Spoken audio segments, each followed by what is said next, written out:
Good evening and welcome to Slam the Gavel, the show that tells it all regarding family court, other court issues, as well as CPS. I am your host, Marianne Petrie. This episode of Slam the Gavel is sponsored by CPS Protect Consulting Services. Child Protective Services cases are among the most frightening experiences any parent can endure. Don't face them alone. With Urgent Assist by CPS Protect, you get the peace of mind to raise your children as you see fit and the personalized assistance of their team of expert child welfare consultants, former CPS investigators themselves, right when you need it. Get started absolutely free at cpsprotect.com/register, and this is available in all 50 states. And if you could go to the site, pleasedoyourjob.com and sign the petition. Pleasedoyourjob.com. We need 2,000 more signatures. That would be very helpful. I have a return guest on. I have Brian Vukadinovich back on. The last time he was on, it was season 5, episode 44, where we talked about Please Pay Up, Mr. Posner. And he's also been on my podcast, season 4, episodes 69, 99, and 119, season 5, episode 13, 37, and 44. And happy Valentine's Day to everyone, including you, Brian Vukadinovich. And well, thank you. Yeah, thank you for coming on and taking your time to be on my podcast. And, what's going on with your federal case? Well, there's a lot to be said here. There's a lot of things to be concerned about as of late, actually, for quite a while, actually, but just recently, one of the defendant, Richard Posner, he was just update things a little bit with the audience. He's a retired federal court of appeals judge from the Seventh Circuit in Chicago, very well-known judge, was on the Seventh Circuit for roughly 36 years, and then finally retired, and then brought me on. He heard about a jury trial federal case that I won and asked me to come on board with him. He started this new company, the Posner Center of Justice for Pro Se's. So I agreed to come on and work for him in 2018, and then we made an agreement how much I was to be paid for my work and so forth. And then he refused to pay for my work. So I gave him opportunity to pay. I didn't want to file the lawsuit against him. I gave him fair opportunity to pay his debt, what he owed me for my work, and he didn't do so. So then I was forced to go ahead and file a federal lawsuit against him, which is pending. And it was filed on May of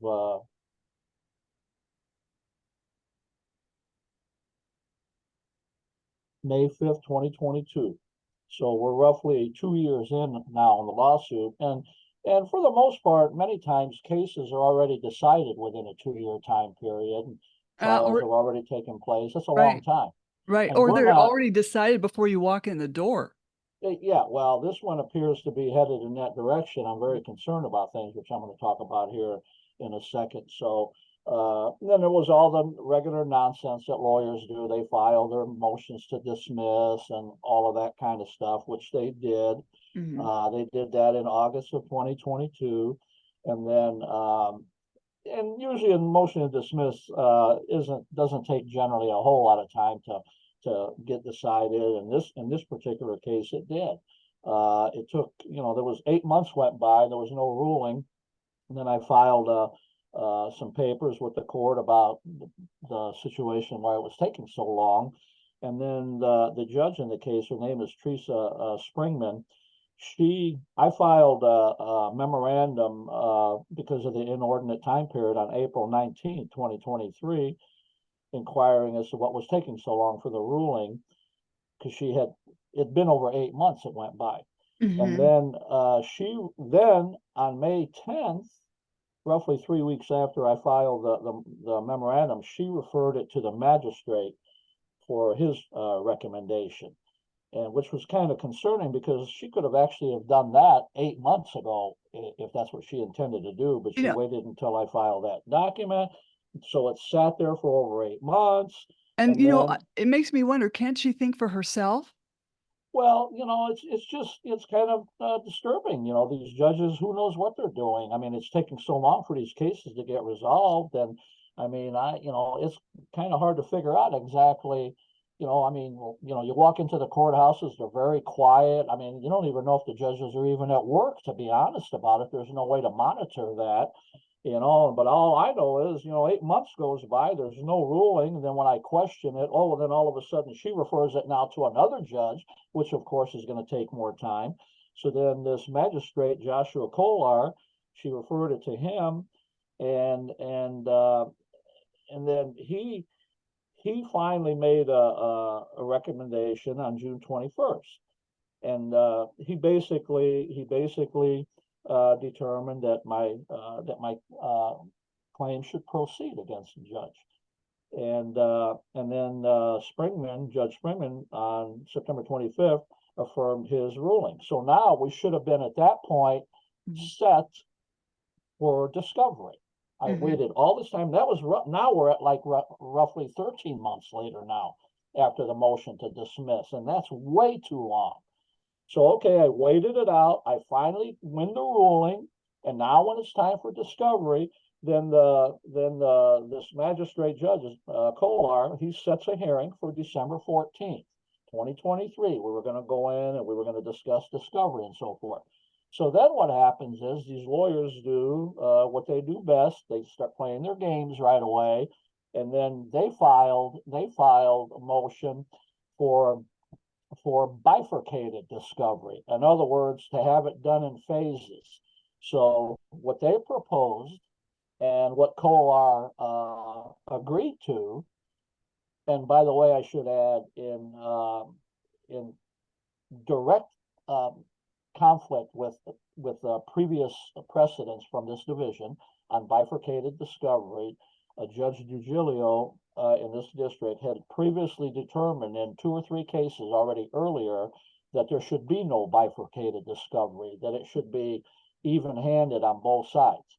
But Kolar did not want to follow that. So Kolar, he lets Posner's lawyers conduct discovery against me to their benefit, but he does not allow me to conduct discovery against Posner to my benefit in the case. In other words, one-sided discovery, and that is blatantly unfair.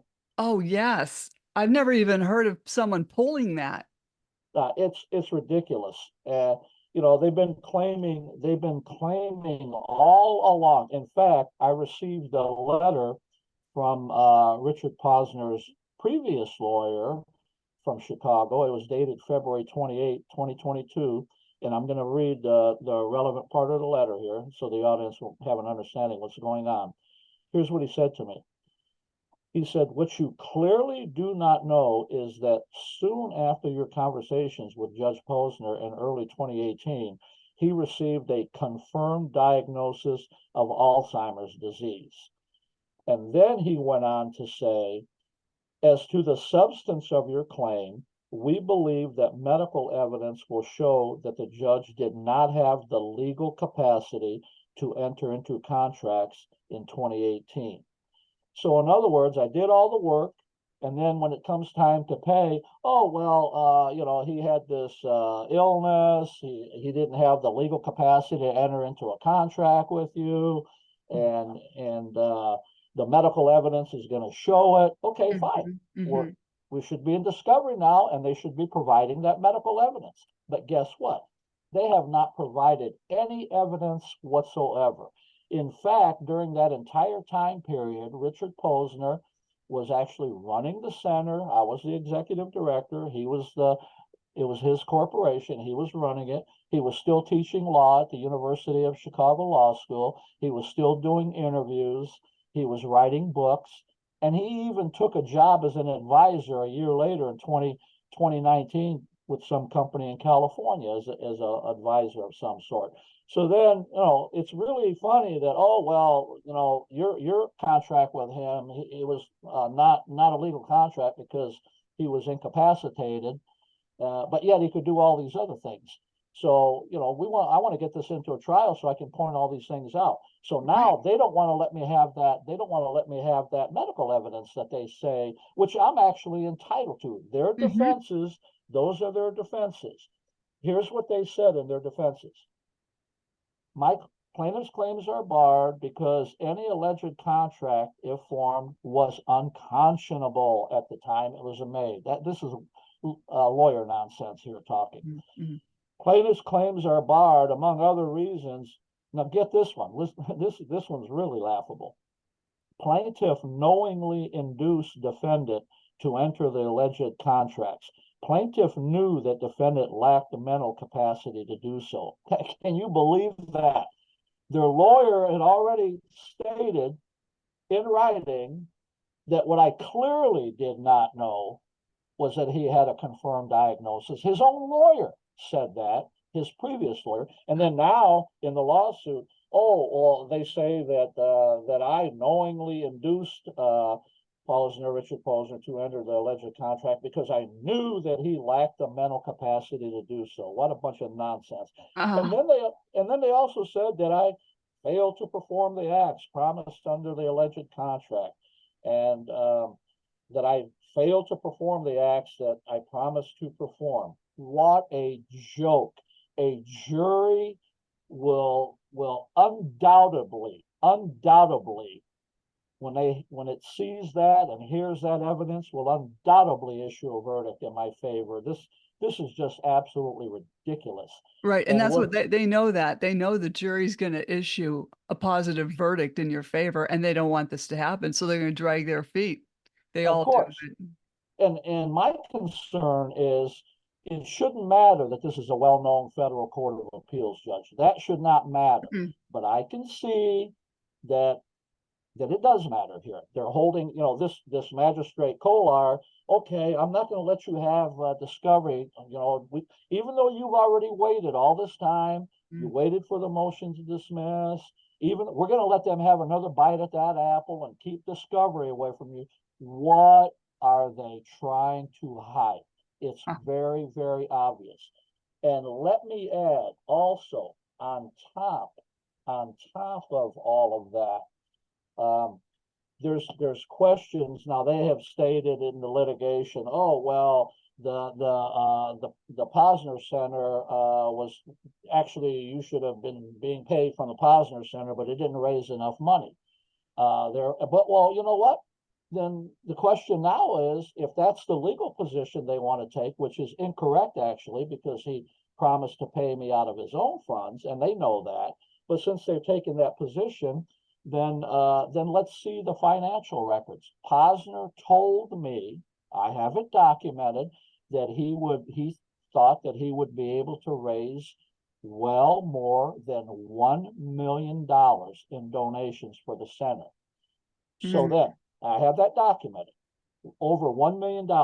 And then the center dissolved in July of 2019. And according to what their lawyers are saying now, there was the center raised only $20,600, according to what their lawyers are saying. And when the center dissolved, there was no money. So the question is, what happened to that money? And how do we know that all that it raised was $20,600? How do we know that without seeing the evidence? Right. We need to know. These were donations that came in from the public. The public deserves to know what happened to that money. And so they want to. Should there be an audit? Absolutely. We need to know exactly how much money came in by donations. We need to know who received that money. We need to know what happened to that money. We need to know who cashed the checks and so forth. We need to know that. We cannot go by just what these lawyers are saying. Because I'm sorry, when you get a tub full of money and there's a lot of lawyers surrounded that money, and all of a sudden the money's gone, I'm sorry, but there are serious questions there that need to be answered. And then my concern is, see, I would get that information in discovery, but for some reason that court is trying to hold my discovery back, because that court knows that once I get into discovery, I'm going to get my hands on that information, and it may not be a pretty sight to look at in terms of, I can't say right now if there was embezzlement involved, but we don't know. The only way we're going to find out is for that money, and that should be public record. Those were public donations that come in.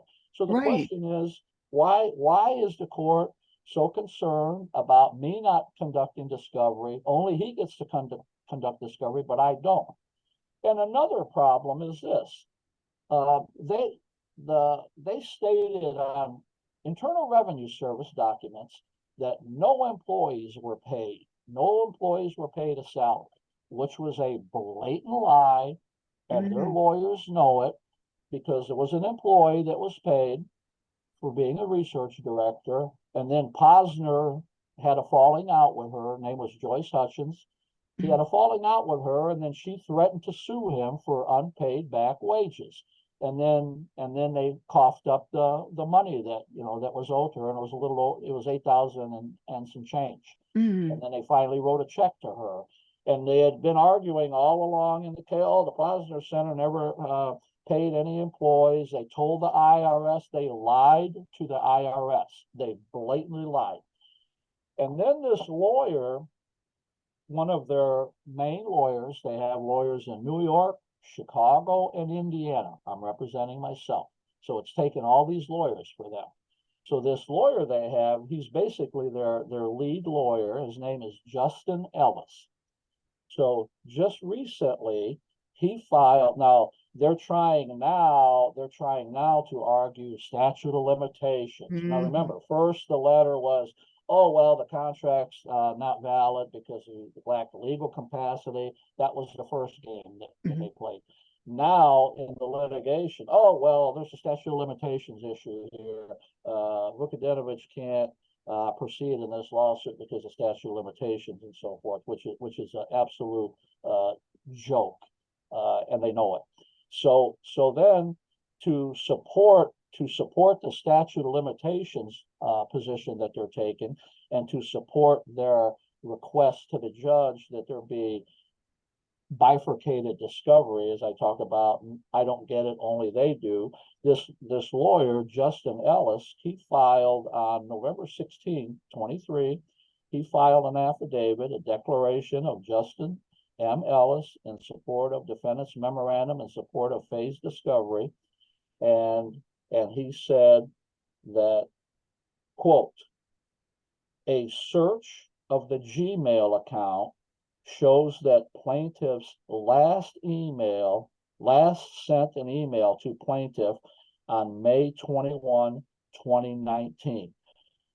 That's directly out of his affidavit, and it was blatantly false. Now, he wants to say that the last time was May 2019. That's the last time I sent an email.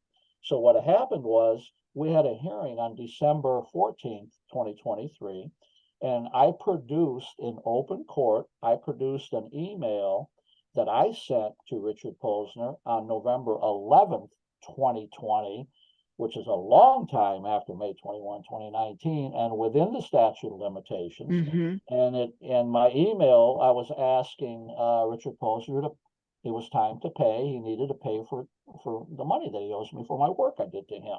Right. And I also mentioned the agreement in there. And then this lawyer was he was out of it. Okay, when I handed it to him and he read it, tried to he told the judge, Kolar, oh well, we just recently noticed that there was a problem with the defendant's email account. We just recently noticed that. And I said, oh really? Then why didn't you report that before I just produced this email to you, showing that you lied on your affidavit, a blatant lie, which is a felony crime. So then the judge, Kolar, instead of giving the lawyers the third degree, hey, how come you guys stated one thing and yet he's got evidence here that what you stated was not true? He actually sent an email on November of 2020. And what you said was false. On May 2019 was the last email. He didn't give the lawyers the third degree. Instead, Kolar tried to give me the third degree. Well, why didn't you produce this email to them before today? And all of that nonsense. So I said to him, I said, hey, you know what? We're not in discovery. Mm-hmm. See, you don't want to let me have discovery. I don't have any obligation to produce their crimes, evidence of their crimes against them ahead of time. I followed the federal rule of procedure. I asked Kolar to take judicial notice of it under the federal rules of civil procedure. You don't have to give them any kind of advance. All you have to do is when you request judicial notice, you have to produce a document at that time. And that's exactly what I did. So again, protectionism, let's protect the person who is the influential person here, a retired judge, and let's just, walk all over the individual here who was conned into working for free. Oh, And just, it's ridiculous. So I filed a motion for sanctions against this lawyer, Justin Ellis, and because of what he stated on the affidavit, and what he did was a federal crime under 18 U.S. Code Section 1621, which governs that false statements made under penalty of perjury, and his affidavit was made under penalty of perjury, are crimes punishable by fine or imprisonment up to 5 years. That's what the statute states. So I pointed that out to the court in my motion. I told the court that they need to sanction him and they need to refer his crime of perjury to the U.S. Attorney's Office. And I cited a Seventh Circuit case where that was actually done in another case. There was perjury done by a lawyer, and the Seventh Circuit referred it to the U.S. Attorney's Office. And I'm asking this court to do the same.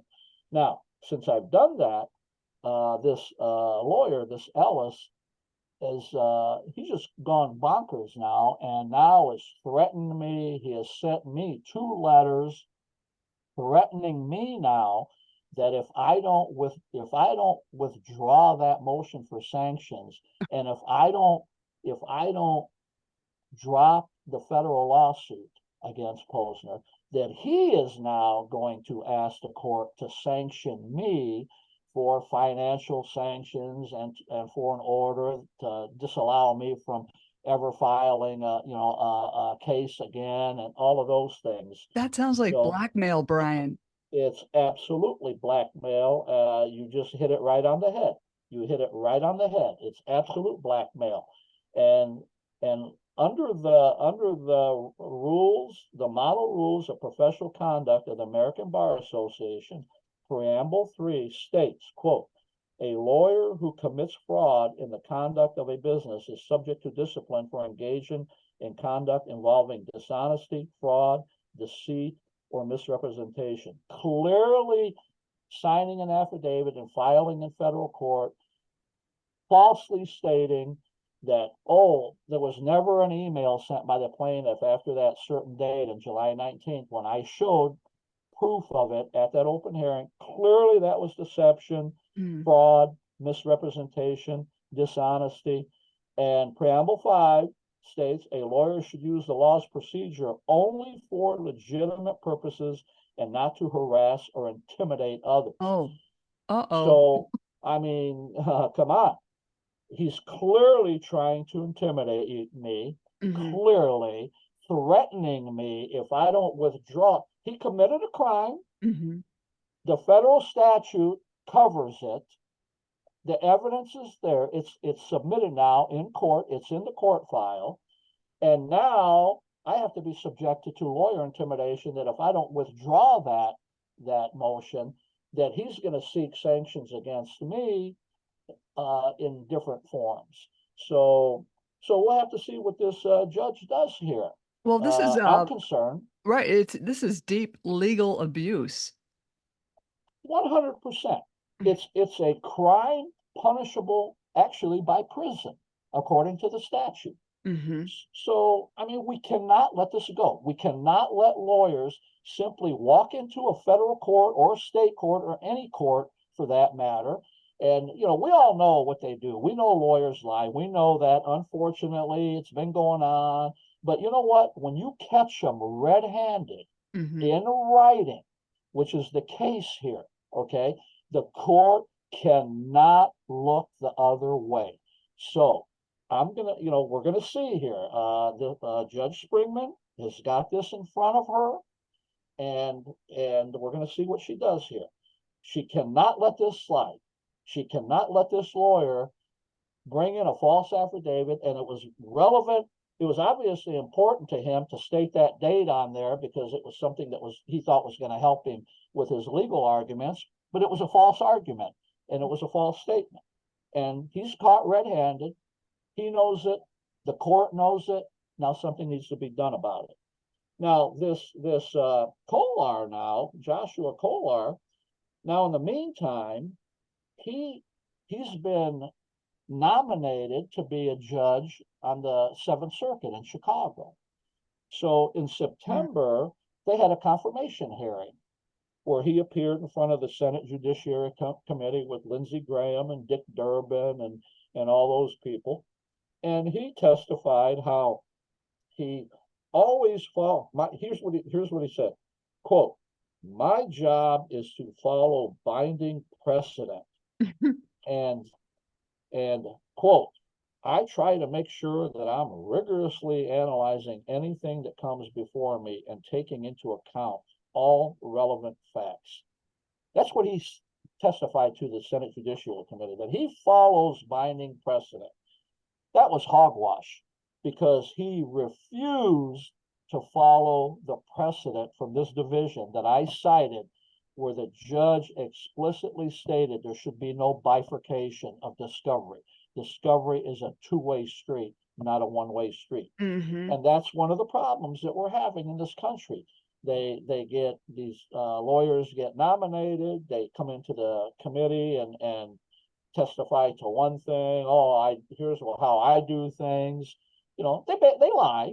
And then when they get on there, they do quite the opposite. We saw that with Amy Coney Barrett on her testimony on the precedent with Roe versus Wade and all of those things. Oh, I follow stare decisis. That's following precedent. It's legal term. She used that term a lot in her testimony. And then when she got on there, what she did, she voted immediately to overturn Roe versus Wade. Now, the political issue with that's, for others to decide where they're at with it. My point is she testified, "I follow precedent," and when she got on there, she failed to do so. And Brett Kavanaugh and Neil Gorsuch and the rest of those people did the exact same thing. And we just had it with Joshua Kolar.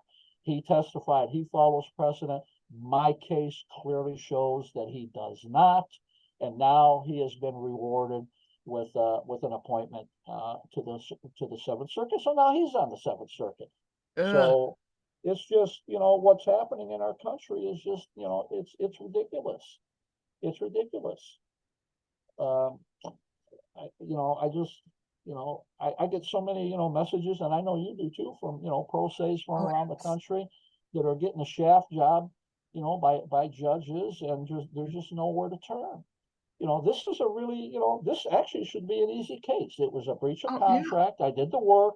I have it's documented. My work is documented. I've got the communication, the initial communication where he hired me, and then we amended the agreement shortly thereafter for how much I was to be paid. I did the work. Nobody, and then all of a sudden now, Vukadinovich, he induced Posner into. He knew that he had the legal income. How would I know?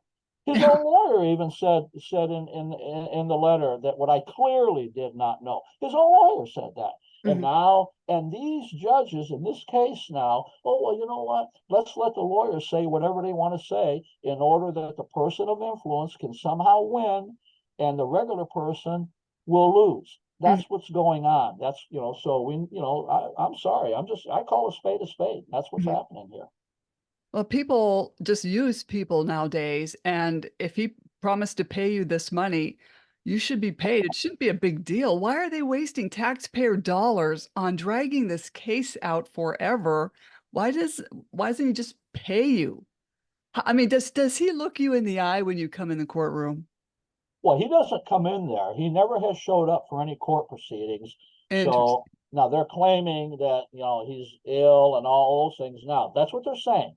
And I can't say that he is or isn't, because, I have seen no evidence whatsoever, none. And that's what should be produced in the case. If you're going to say one thing, if you're going to make an argument, and this is what your position is, and your lawyer has said that this is what the medical evidence will show, then show it. Mhm. And if he's not there, the lawyers still have an obligation to state the truth and to not lie like he did on that affidavit. Clearly was false. It was a false statement, and the judge needs to do something about that. That cannot slide.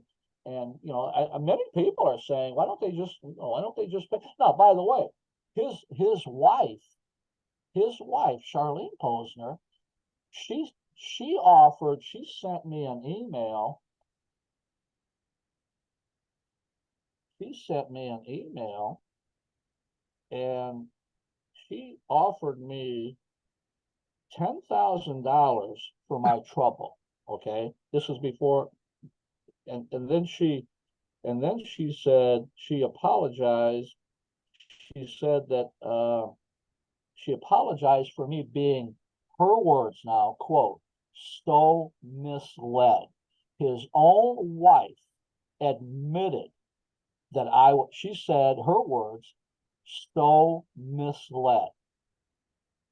So, I mean, if a jury hears all this information, it's very evident of what the ruling's going to be, but we can't. Let's try to keep this away from the jury. Mhm. This is a judge. Forget the fact that he actually hired this person to do the work. Let's let this judge con this person into working for him for free, so he can get free labor. Mhm. Is exactly what happened here. And the lawyer says, oh, well, medical evidence would show he did not have the legal capacity. All of that nonsense. Then where's that evidence? Mhm. Let's see that evidence. And for me to be denied discovery, everybody knows in a lawsuit, both sides get discovery. But in this case, let's keep it away from Vukadinovich, because we don't want him to have the evidence that's going to prove his case. And also, let's not let him see the evidence of what happened to all of this money that came into the Posner Center. See, because, if you're a donor and you donated money, and, you have a right to know what happened to that money. Mhm. And all we know is it's gone. Right. And they don't want to show what happened to that money. So we have some substantial problems here, and it's an obligation of this court, Judge Springman, ultimately.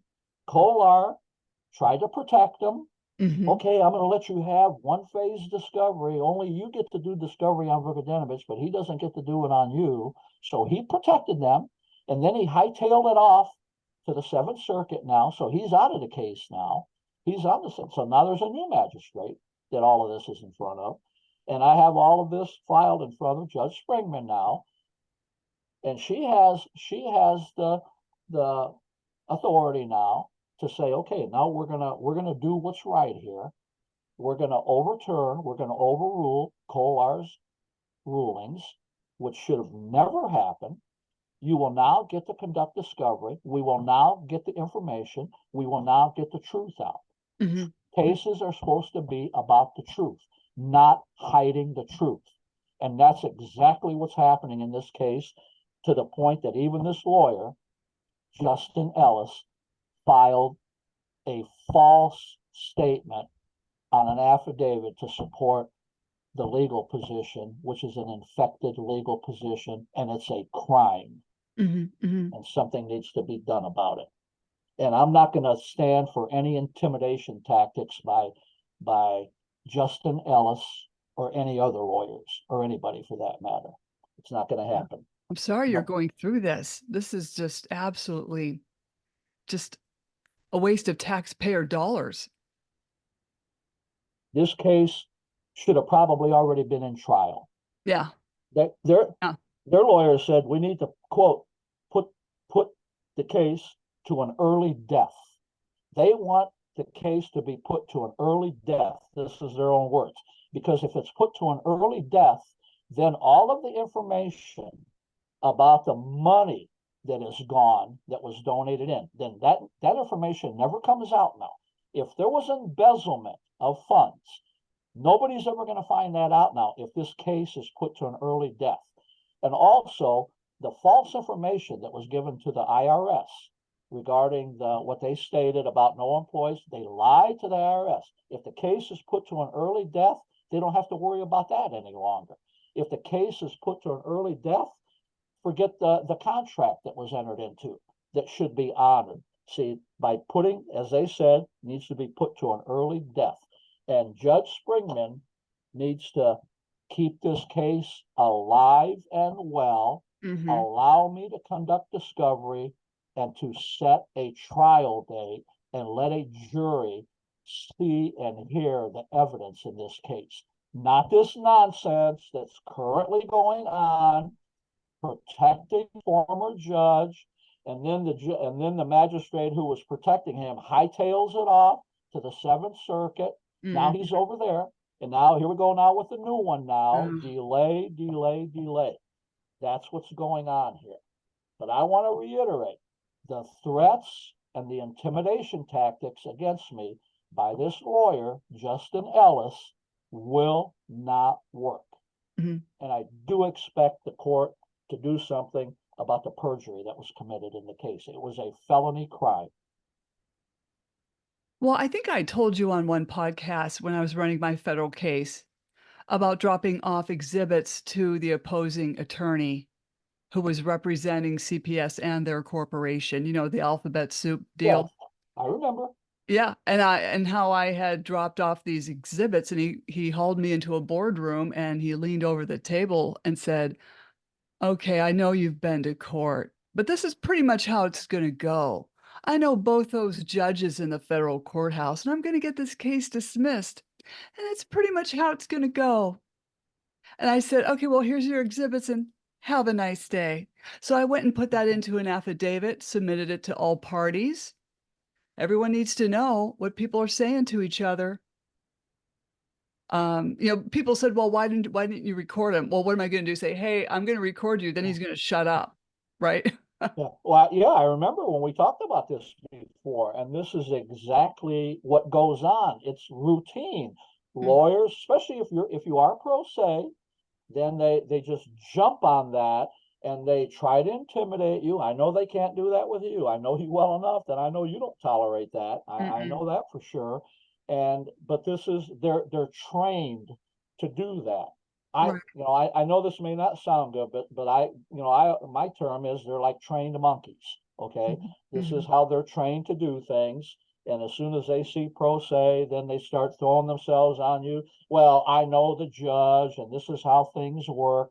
Well, it shouldn't matter if they know the judge or not. That shouldn't matter.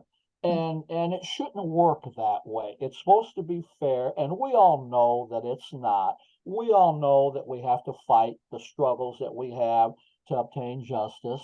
And you've done it, I do it, and there's a lot that try to do it as well. And unfortunately, the courts, I mean, it's showing right here in this particular case here. I mean, it's so obvious of what's going on here. But I'm not gonna, I will not stand for it. So I'm just waiting for this Judge Springman to make some rulings here. She needs to set a trial date. She needs to overturn Kolar's rulings. She needs to allow me to have discovery.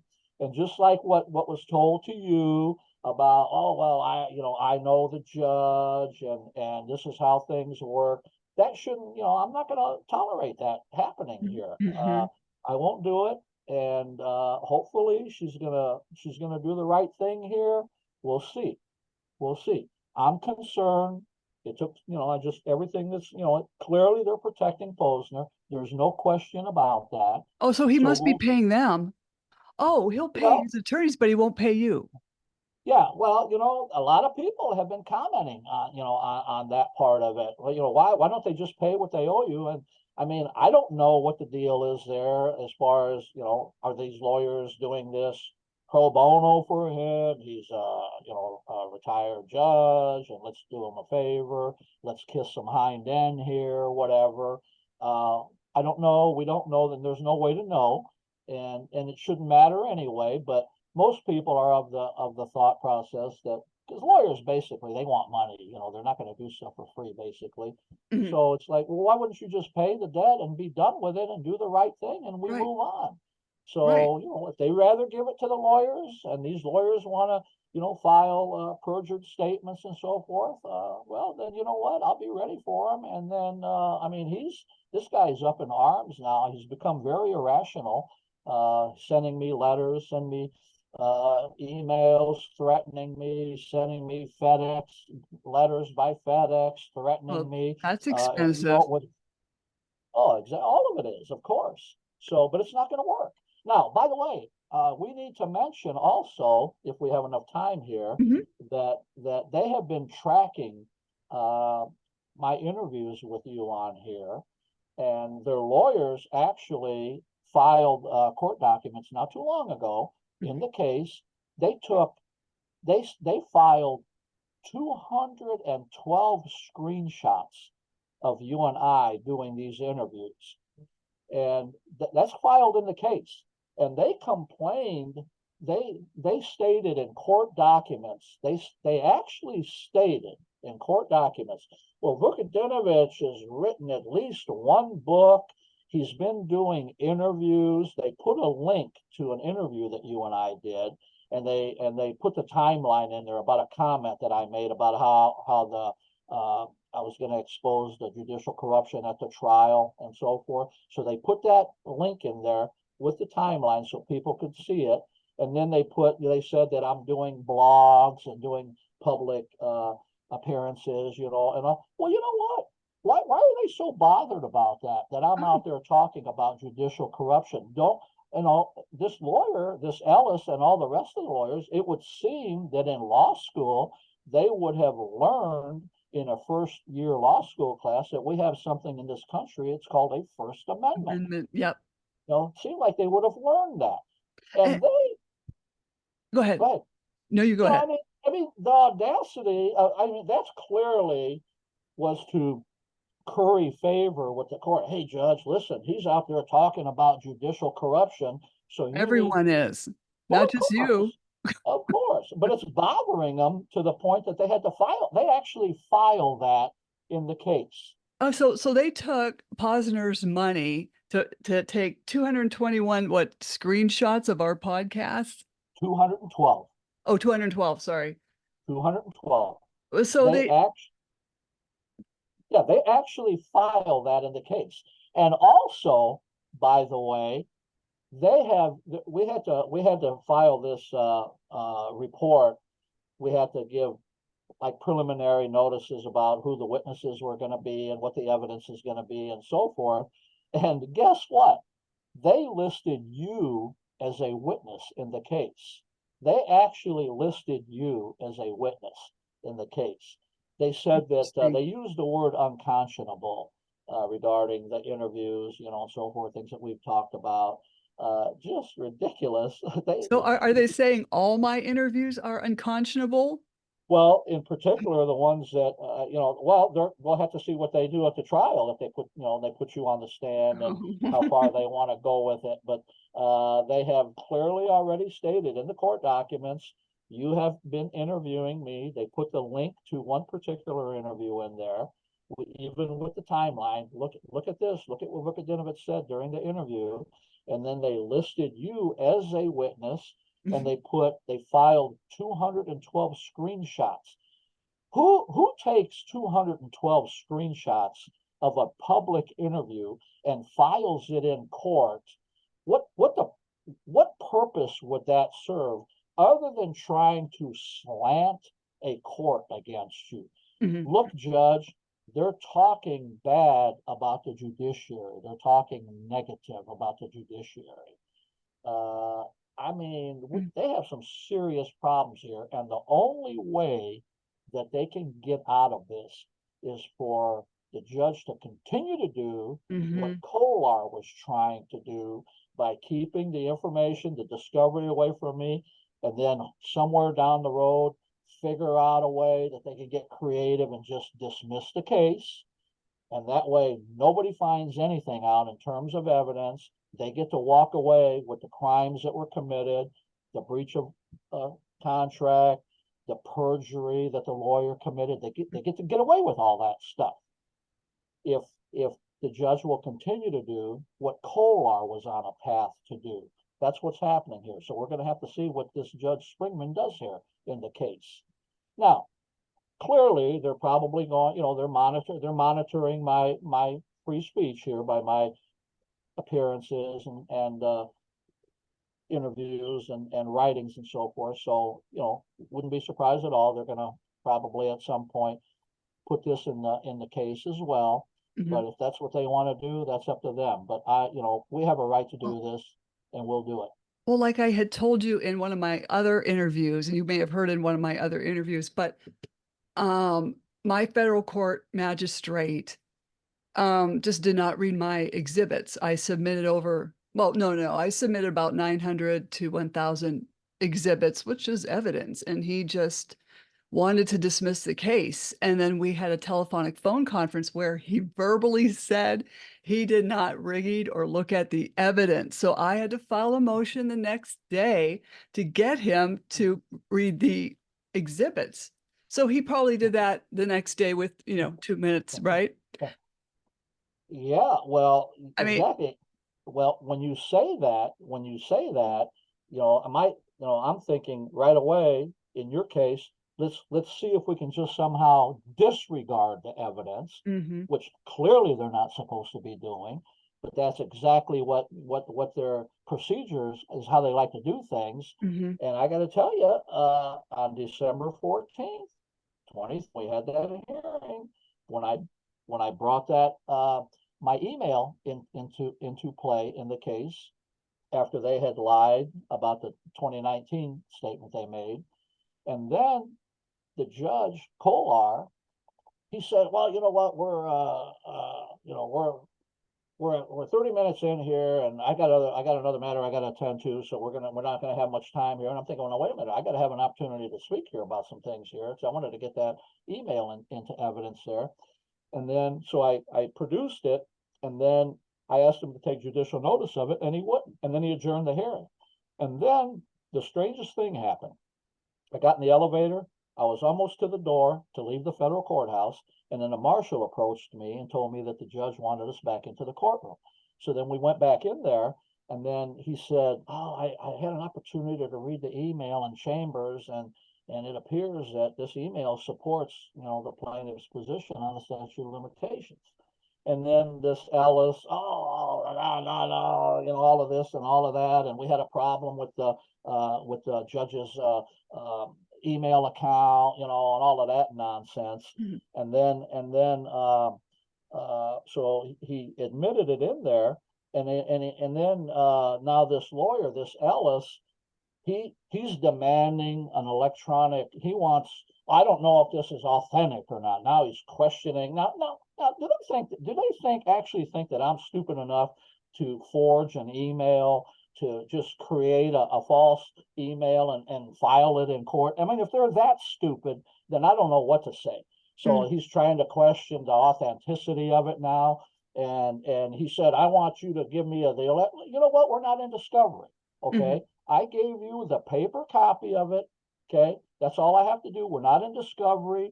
Okay. When we get in discovery, you can get all the information. You want discovery from me, but you don't want me to have discovery against you. And here's what he stated now. If we have a minute, or do we have a minute for me to? Sure. Okay. And then here's what he stated now. He's just gone off on the deep end on this email thing. Okay.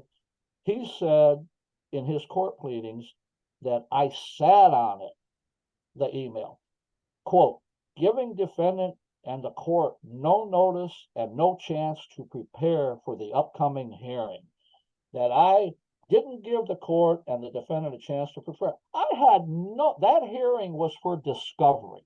That's what that hearing was all about. Mm-hmm. I had no obligation to produce that email to them ahead of that hearing. Quote, Defendant has not yet been able to determine whether the purported email is genuine. Ridiculous. Quote, the court should not consider the purported email for purposes of bifurcation because plaintiff has used it to improperly ambush defendant and the court. Well, yeah, when they get information in front of them where you actually have evidence of their crime, they get so uncomfortable with it, then they want to call it an ambush. It's okay to commit the crime on their end. Oh, and yeah. then when you produce it, then they want to call it an ambush. Yeah. Ridiculous. Quote, plaintiff chose to submit it by surprise at the December 14th hearing. I have no obligation to produce it before that. Quote, worse, plaintiff submitted the purported email only in paper format and has so far stonewalled defendant's attempt to get more information about it. Ridiculous. Quote, the court should not permit plaintiff to gain an advantage through surprise tactics. Ridiculous. Quote, but even if the purported email is authentic, it changes nothing about the need for phase discovery. What a joke. What a joke. You know, God is watching. Yes. Well, they're going to learn that somewhere down the road for sure. And now he's filed, so I said to him, I said, hey, you know what? You have that email. It was sent to Richard Posner's email account. You have that email. Oh, well, we haven't found it in there. Something happened, whatever. So I asked him, I sent him a couple of emails and I said to him, I said, hey, listen, I said, that was sent to your client's email. Did you do a forensics report? When you're threatening me, show me forensics evidence that email is not in his email account. And he didn't do that. So instead, just recently, he filed papers stating that under his direction, members of his law firm conducted, after I produced that email, subsequent to that, members of our law firm, under my direction, okay, have done an analysis of the account and still can't find that email under his direction. This is why it needs to be taken up by the U.S. Attorney's Office, because the feds can confiscate that computer, that email account. See, because right now, that email may not be in there now. They might have deleted that email and done all of that stuff. We don't know. That's why there should be a prosecution here. That's like the wolf guarding the hen house, how they say. Well, you commit the crime, and then later on, well, I'll be the one that'll investigate the crime, whether it happened or not. And you actually committed the crime. That's ridiculous. That's ridiculous. It's happening everywhere. It's everywhere.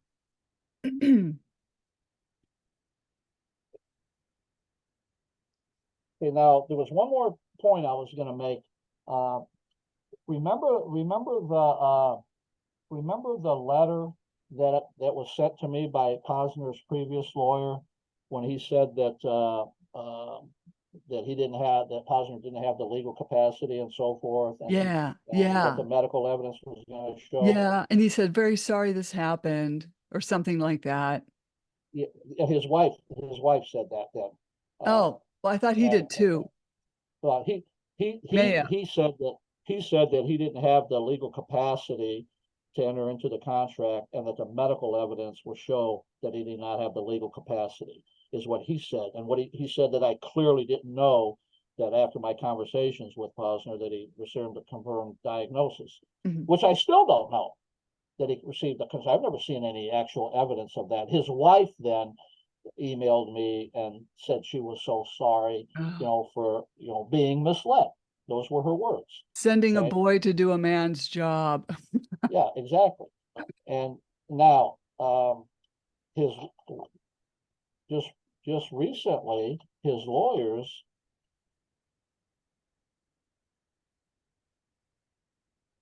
was sent to me by Posner's previous lawyer on February 28, 2022, when he was when he said that I clearly didn't know about his diagnosis and so forth, and that the medical evidence will show that he did not have the legal capacity to enter into contracts in 2018 and so forth.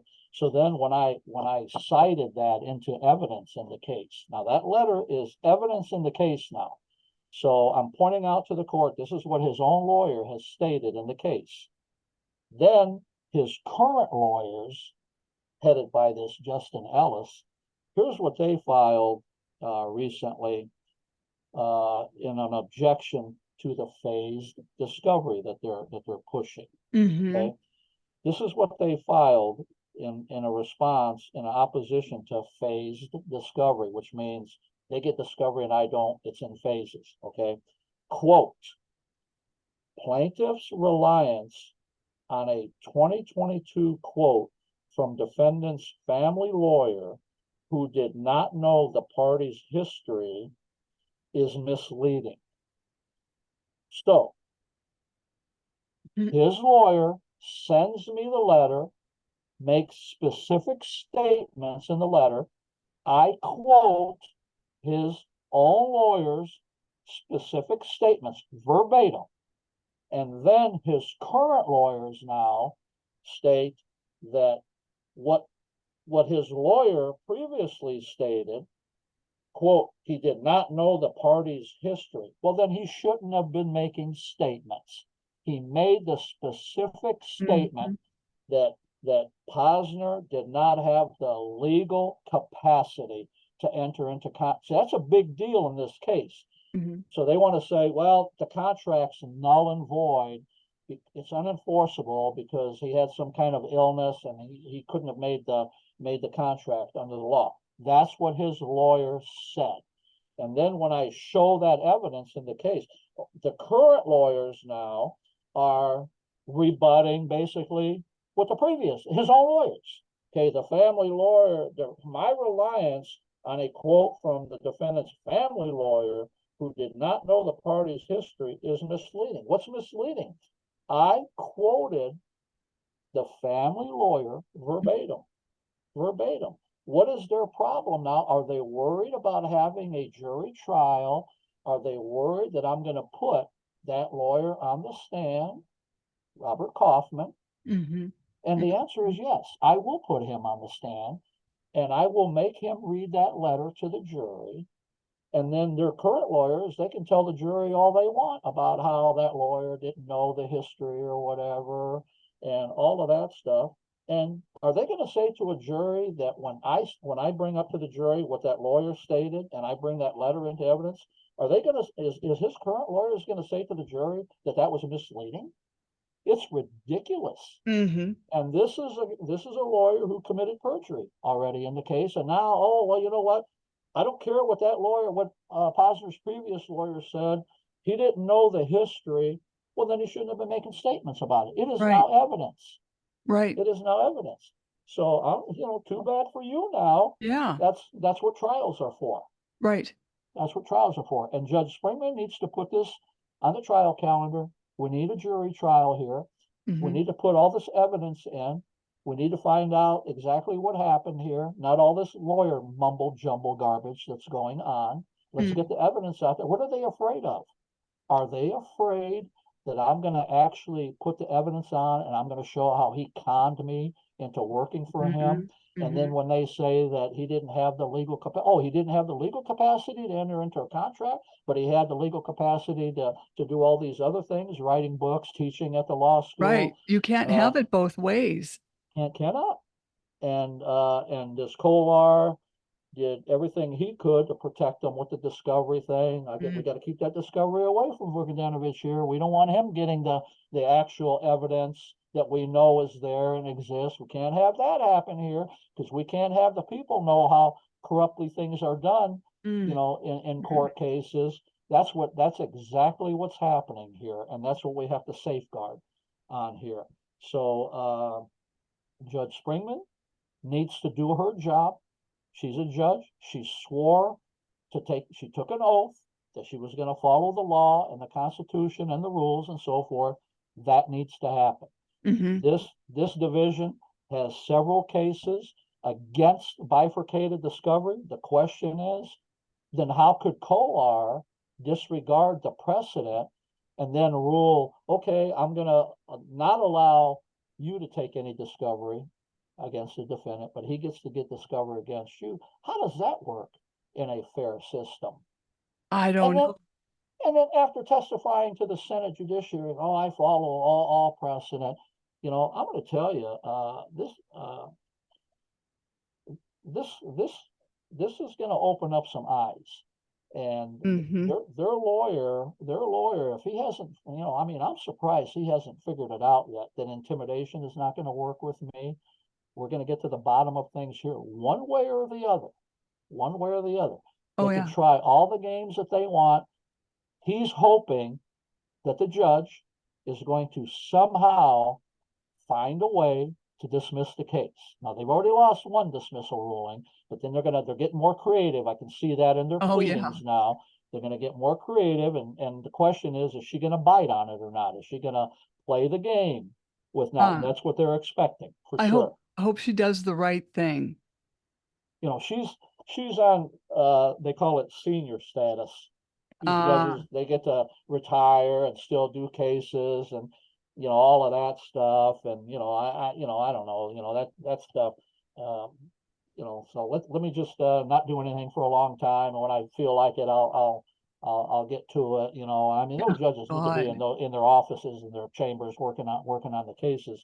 This is an important case. Actually, when Kolar was nominated, there was a organization called the Vetting Room, and then they were putting things online about Kolar's history and so forth, and they actually called this particular case hit one of his notable cases. They actually stated that in when he got nominated for the position. I actually filed that in the court documents as well. Huh. So the vetting room has called this case a notable case. It is a notable case. Mm. I mean, even though he's this involves him in his personal capacity, he is a former federal court of appeals judge, and he certainly knew the law. He knew when he got into this contract with me what the Mhm. ramifications were, for the contract and so forth. So to be 2 years in and Yeah. them sandbagging, and then when I get evidence about how their lawyer committed perjury, then for him to be stating that he was Mm. ambushed, he committed the perjury, and now he expects me now to provide evidence of his crime to him ahead of time so that he could play his little game and try to fix things as they go Oh, along. And then later on, oh, I had members of my firm, after you produced that email, conduct a search, under my direction. maybe he needs a Well, psychological eval. there's a whole thing a lot of stuff that needs to go on here, Yeah. and for Yeah. sure, I mean, he's clearly is become very irrational with Right. his threats for sure. And what needs to happen here is the judge needs to refer that to the U.S. Attorney's Office, just like the case that I cited that happened in another case. They need to confiscate that computer, that email system. The feds do, and Hmm. conduct a forensics review, not under his direction. Hmm. And if it's not in there now, what happened to it? Exactly. But we Exactly. know one thing for sure. We know I sent the email. He has that in his hands. The court has it in the file. So it's there. We know that. What we don't know is how far this court is willing to go to cover things up. I'm hoping that this court is going to do the right thing, get this thing, set this Mm. thing for trial. Let's get the information out there.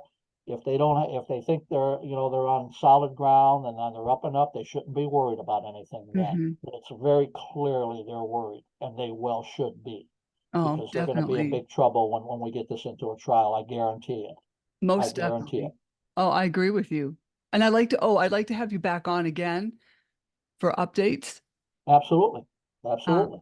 as everyone knows, I do this with my guests and their cases. I interview them and I also do updates because we just to keep track of Yeah. everybody. No, I'm in touch with several people that you've worked with, Adrian Miranda, Lee Hmm. Grenade, and several others. I'm still in touch with them. We actually did the one show with Adrian Yep. not too long ago and so forth. Yep. So I'm in touch with several of the people that you've dealt with. So we need to help each other and Hmm. communicate with each other, and we need to get people, to watch your show here so you can enlighten them on what's happening, because we can do some things as a society, as a public, to effect some changes here. But we gotta light a fire underneath the Hmm. Congress, actually, and it can be done. It can be done. Definitely. Oh, how can people reach you if they have any questions, or do you want them to come through me? Well, they can do it either way. They can go through you, or they can go on my website, www.brianvukadinovich.com. My email address is on there, motionforjustice@yahoo.com.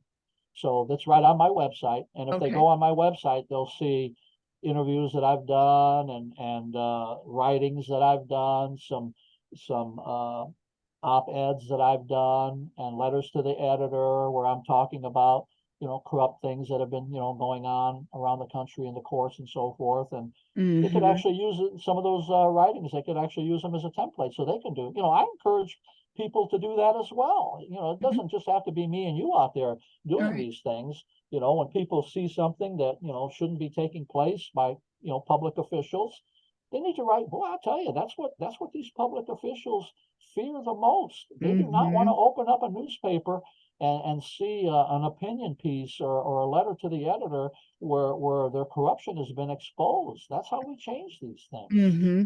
And if they look at my stuff on my website, I mean, that can show them how to do it, actually. And they Yeah. can contact me. I can help them with that stuff Yeah. too. By all means, let's You all work know, together. yeah, absolutely. We need to do this together, and mass. We got to do this. We got to get a lot of people on board here. We got to let the judiciary, the government knows. We're watching, and we mean business, and we need to know these elected officials. Either you start doing things that need to be done, or you're out.